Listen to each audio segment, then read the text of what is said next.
Question number 5 आपके दे रखा है, कोई समांतर चतुर्भुज है, इसका मतलब पैरेललोग्राम दे रखा है, जिसके दो आसन्न कोण एडजेसेंट एंगल, लगातार दो कोण, या तो ये AD या AB या BC या BCD, लगातार दो कोणों का अनुपात दे रखा है। मतलब हम ऐसा करते हैं, इन दोनों को ले लेते हैं, इनका अनुपात दे रखा है, तो हम लिखते हैं यहाँ पर माना कोण A और कोण B का जो अनुपात है ना, वो दे रखा है आपके 3:2 दे रखा है। माना कि वो A और B दे रखा है, या BC, कुछ भी नाम लिख सकते हो, मर्जी है जो। अब जब भी अनुपात हो ना, इसके पीछे आपको कुछ मानना पड़ता है, K X कुछ भी मान लो। तो हम क्या करते हैं, यहाँ पर कोण A जो है ना, वो हो गया है आपके 3K या 3X या 3Y 3Z, कुछ भी लिख लो, मर्जी है जो यहाँ पर नाम है उसके अलावा कोई भी नाम लिख दो। और B का मतलब क्या हो जाएगा आपके 2K, मतलब ये अनुपात ही, इन अनुपात को ही लेना है, और पीछे आपको A2 लगाकर Z तक कुछ भी नंबर लिख दो। जब भी अनुपात आए तब आपको ऐसा लिखना है।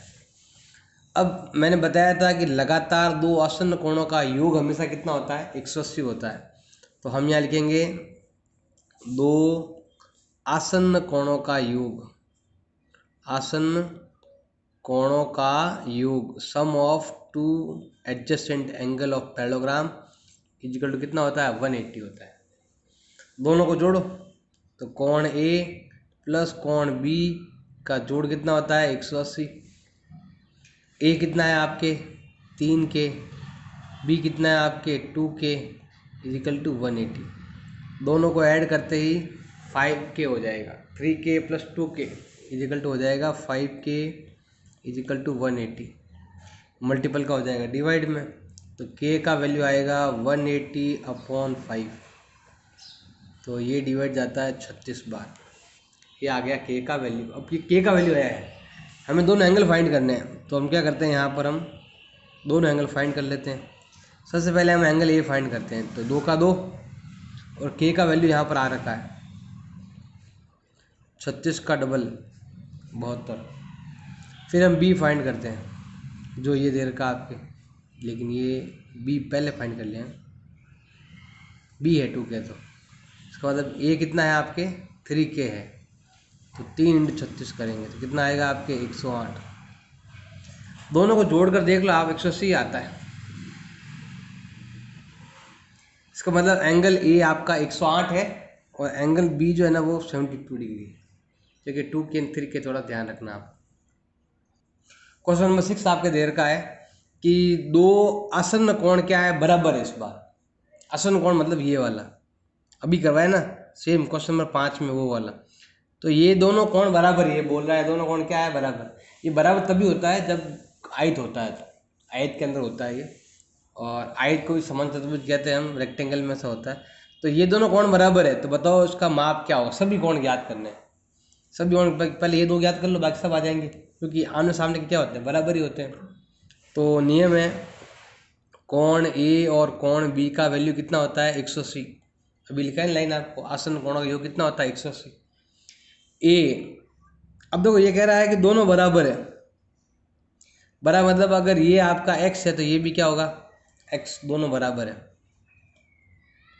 एक और एक कितना हो गया, 2x बराबर 180।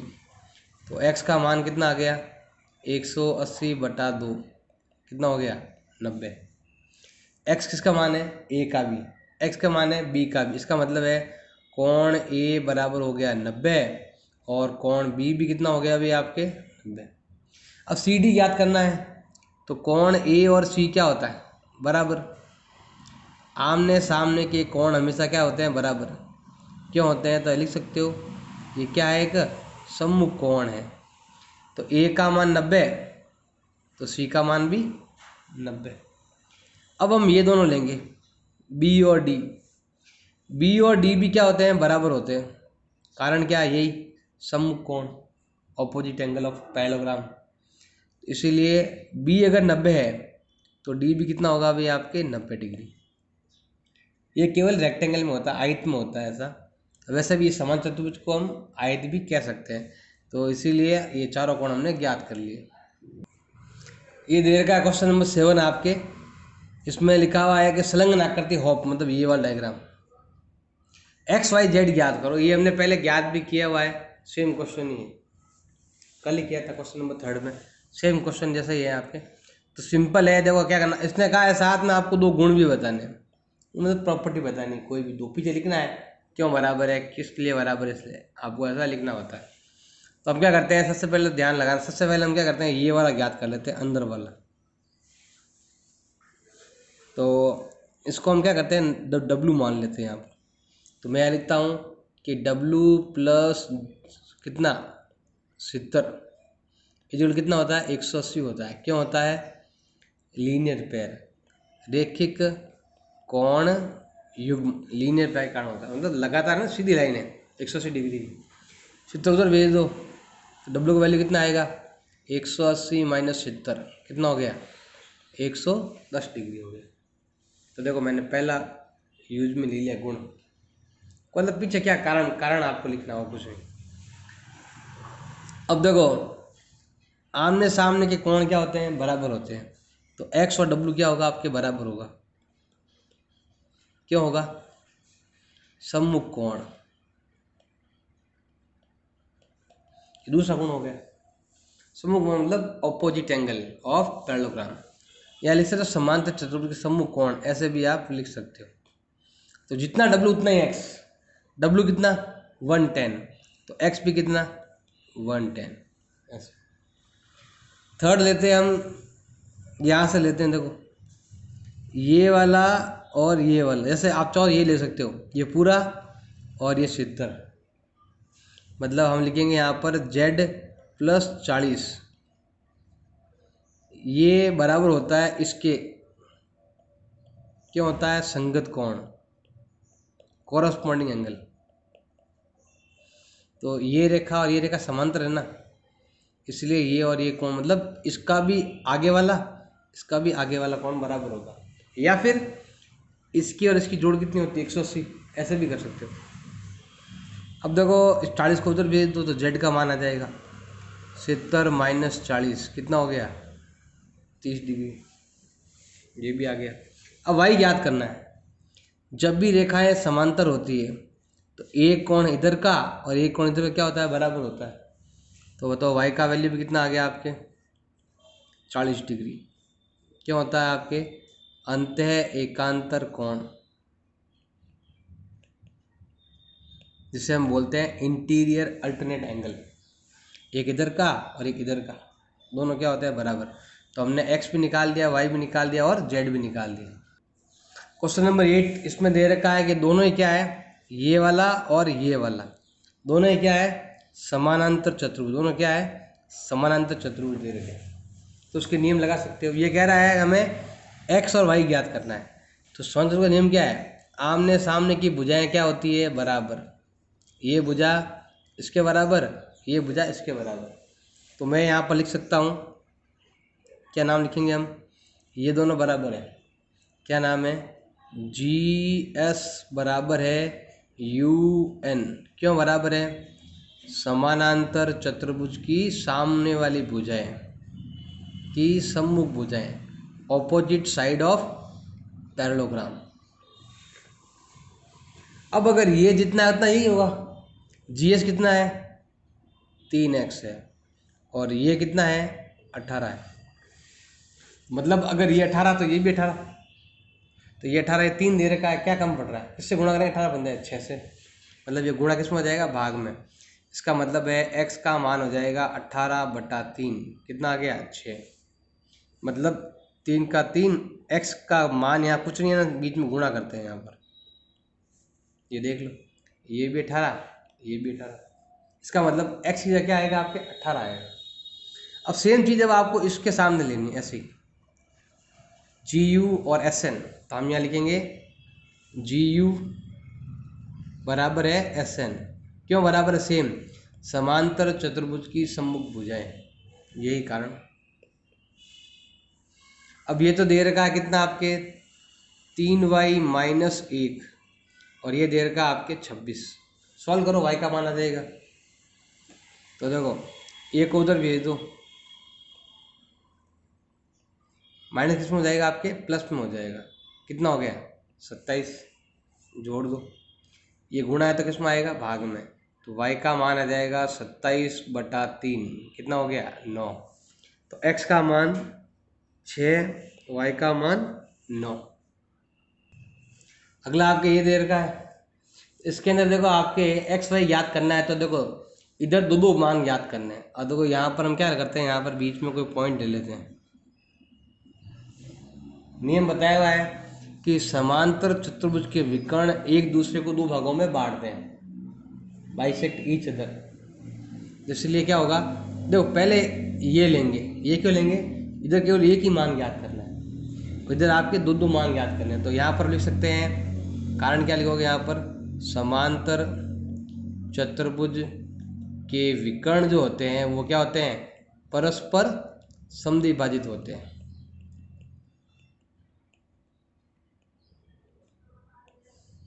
Diagonal bisect each other of parallelogram. तो इसका मतलब है कि ये, अब ये नहीं लिखना, पहले ये लिखेंगे नाम। सो इसका मतलब हो गया आपके कि यू ओ, एस ओ और यू ओ दोनों क्या होंगे आपके, बराबर होंगे, कि ये वाला इसके बराबर है। अब देखो यू ओ तो दे रखा है y+7 और एस ओ दे कितना दे रखा है, 20 दे रखा है।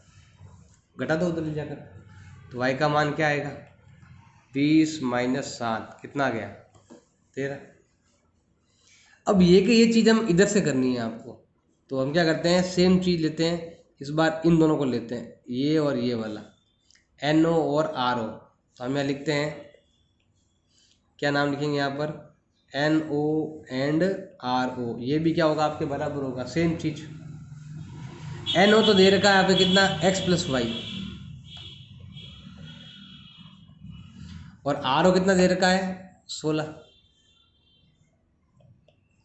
y देखो, y मैंने यहाँ पर ज्ञात किया हुआ है, तो x का x, y कितना है 13, ये लिख दो,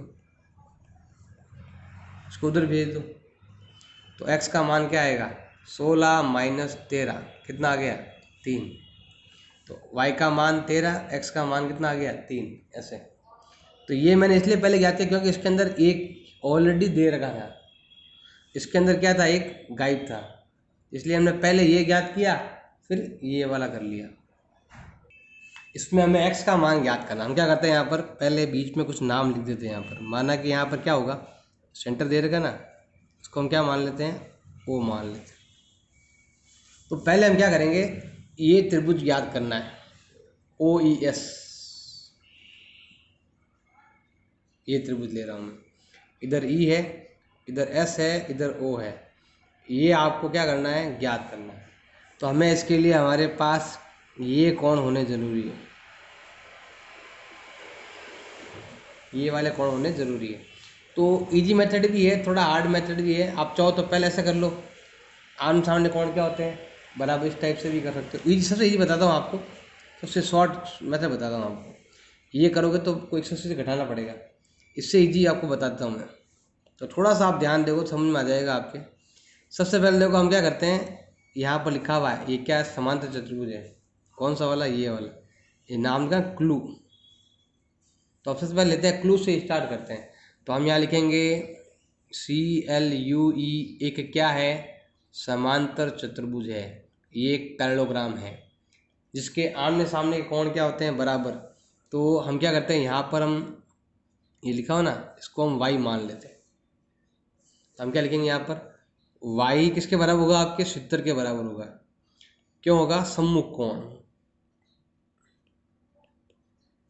समान चतुर्भुज सम्मुख कोण क्या होते हैं, बराबर, ऑपोजिट एंगल ऑफ पैरेललोग्राम बराबर होते हैं। y आगे, अब हम क्या करते हैं, ये लेते हैं इधर वाला z।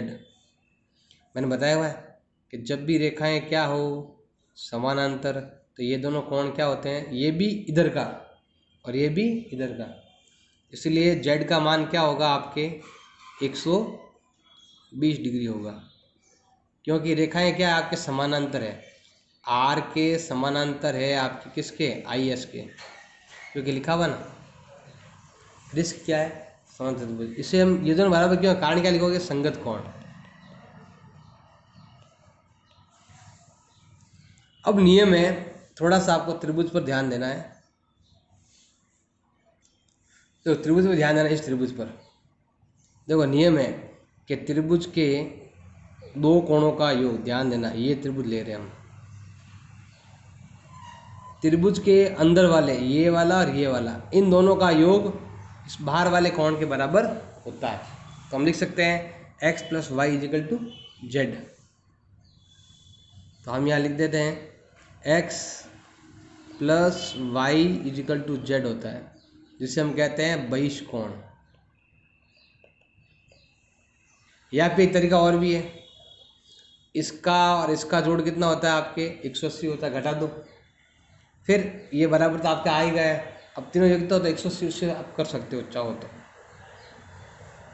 ये अच्छा ही है आपके लिए। अब देखो x तो पता नहीं कितना है, y हमने ज्ञात कर रखा है, कितना है y? 70 है, और z कितना है? 120, उधर भेज दो। तो x का मान हो जाएगा 120 माइनस 70, कितना आएगा? 50 डिग्री। क्वेश्चन नंबर 10 है, आपके दे रखा है, बताना है कि क्या ये समलंब है क्या? सर मतलब होता है ट्रेपेजियम है क्या, बताना है। तो कैसे बताते हैं? अगर इन दोनों कोणों का योग 180 हुआ तो समलंब है। तो हम लिखेंगे कोण M प्लस कोण L जो होता है 100 प्लस 80, कितना हो गया? 180। इसका मतलब KLMN एक क्या है? समलंब है। इसका मतलब ये एक ट्रेपेजियम है। ये कह रहा है तो बताओ कि कौन सी भुजाएं समांतर है? तो जिनका योग 180 होता है वही रेखाएं क्या होती है? समांतर होती है। इन दोनों कोण 180 है तो ये समांतर, इन दोनों का होता तो ये समांतर, तो ये और ये समांतर होगी। इसका मतलब है आपके KL समानांतर है MN या NM, कुछ भी नाम दे दो, ये और ये क्या होगी? समांतर होगी। जब इनका योग 180 है ना तो ये समांतर है, अगर इसका और इसका 180 होता तो ये समांतर होते। समांतर मतलब यही है, ये रेखाएं आपस में कभी नहीं मिलेगी, इसको आप कितना भी आगे बढ़ा लो, ये रेखाएं आपस में कभी नहीं मिलेगी। ये मिल जाएगी, देखो ये अर्थ में आगे मिल जाएगा आपको, लेकिन ये रेखाएं आपस में कभी नहीं मिलेगी, समांतर कहते हैं, पैरेलल। क्वेश्चन नंबर है अभी आपके 11th। इसमें देखो ये कह रहा है कोण C ज्ञात करो, MC, ये एक ही मतलब है, ये वाला कोण पूछा। अभी मैंने क्वेश्चन नंबर 10 में क्या बताया था? इनका योग 180 हो तो रेखाएं क्या होती है? समांतर। इस बार ये समांतर, ये छपा हुआ गलत है, ये ऐसे लिखा हुआ है। पहले योग 180 हुआ था तो रेखाएं क्या थी आपके? समांतर थी। अब ये समांतर है तो कोण क्या होंगे? 180 उल्टा। तो देखो हमारे पास ऐसे लिखेंगे हम कि AB समानांतर है DC, ये आपके क्वेश्चन में गिवन है। इसका मतलब है ये कोण और ये कोण का योग कितना होता है? 180 होता है। अब M तो पीछे ऐसे लगा सकते हो, कोई ज़रूरी नहीं है। आप चाहो तो ऐसे लिखो, कोण B कोण C का योग कितना होता है? 180, ये लिखोगे तो भी चलेगा। और आप तो ऐसे लिख सकते हो M कोण B प्लस M कोण C बराबर 180, ऐसे लिखो, ऐसे लिखो, एक ही मतलब है, कन्फ्यूज होने का काम नहीं है इसमें, ऐसे लिखना। अब देखो कोण B है ना, ये कितना है? 120 है, तो हमें ये वाला कोण क्या करना है? ज्ञात करना है। घटा दो उधर जाएगा, तो M कोण C बराबर हो जाएगा 180 माइनस 120, कितना आ गया? 60 डिग्री। तो ये से क्वेश्चन नंबर दे रखा आपके 12। इसमें आपको कोण P और कोण S याद करना है, मतलब ये कोण भी याद करना है और ये वाला कोण भी याद करना है। इस बार ये समांतर नहीं है, देखो ये समांतर, इसमें लिखा हुआ है SP समानांतर है RQ के, इसका मतलब ये होता है, मतलब इस बार ये समांतर नहीं है, ये वाली समानांतर है। ये समांतर होती तो इनका योग 180 होता, लेकिन आपके ये समांतर है ना, तो इनका योग भी 180 और इनका योग भी 180, समांतर के पास वाले कोण, तो हम यहाँ लिखेंगे कोण आर प्लस कोण एस का जोड़ कितना होता है, 180 होता है। क्यों होता है, अंतः कोण, interior angle of parallel line. दो लाइन समांतर है ना, तो अंदर के योग 180 होते हैं। अब आर तो कितना है बताओ, इस साइन का मतलब क्या होता है, इस साइन का मतलब होता है 90 डिग्री कोण, ये 90 है। और एस क्या करना है, आपको ज्ञात करना है, घटा दो उधर ले जाकर। तो एस का मान कितना आएगा, 180 माइनस 90 कितना हो जाएगा, 90। ये 90 ये भी 90, क्योंकि दोनों की जोड़ कितनी होती है, 180 होती है। अब हमें सेम चीज़ लेनी है इसके लिए भी, रेखाएं समांतर है ना, इनका योग भी कितना होगा, 180 होगा। तो कोण आर प्लस कोण पी, आर नहीं कोण क्यू, ये क्यू और पी ये दोनों, इनका योग भी कितना होता है, 180 होता है। कारण सेम, अंतः कोण, इंटीरियर एंगल ऑफ पैरेललोग्राम। तो कोण क्यू तो आपके दे रखा है 130, और पी क्या करना है, आपको ज्ञात करना है, उधर भेज दो। तो कोण पी का मान हो जाएगा 180 माइनस 130, ये हो जाएगा कितना, 50 डिग्री। तो ये 50, ये 90, इनकी जोड़ भी 180, इनकी जोड़ भी 180, ऐसे।